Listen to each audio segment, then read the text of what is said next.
যাদের একটু short height 4 foot, ধরো 4 ফুট 5-6 থেকে শুরু করে একদম 5 ফুট 2 অবধি যাদের হাইট, তারা এই প্লাজোগুলো নেবে।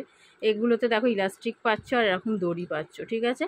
5 ফুট 2 অবধি যাদের হাইট তারা এগুলো নিয়ে নেবে। এই একটা ডিজাইন যাচ্ছে নিয়ন গ্রিনের ওপর, এই একটা আজরাকে যাচ্ছে এরকমভাবে বরফি বরফি করা, দেখো এই একটা ডিজাইন, প্রত্যেকটা ইলাস্টিক আছে আবার কিন্তু দড়িও আছে, ঠিক আছে।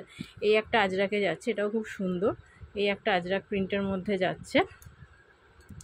5 ফুট 2 অবধি যাদের হাইট তাদের এগুলো ভালোভাবে হয়ে যাবে। একটা রেড অ্যান্ড হোয়াইটে যাচ্ছে, হ্যাঁ এটা কিন্তু পুরো একদম cherry red maroon, cherry red আর মেরুন আর হোয়াইটের মধ্যে যাচ্ছে। এই একটা ডিজাইন গেল। এই একটা দেখো, এটাও খুব সুন্দর, অফ হোয়াইটের ওপর আছে। অফ হোয়াইটের সাথে এটা তোমার একটা আইস ব্লু আর ইয়েলো কালার, ঠিক আছে। এই একটা যাচ্ছে প্লাজোগুলো পিওর কটন। এই একটা ইন্ডিগো ব্লুতে যাচ্ছে, দেখে নাও। 5 ফুট 2 অবধি যাদের হাইট তাদের এগুলো ভালোভাবে হয়ে যাবে। একদম স্কার্ট প্লাজো আছে, ঘের নিয়ে কোনো কথা হবে না, একদম লং ঘেরের মধ্যে কিন্তু এগুলো যাচ্ছে।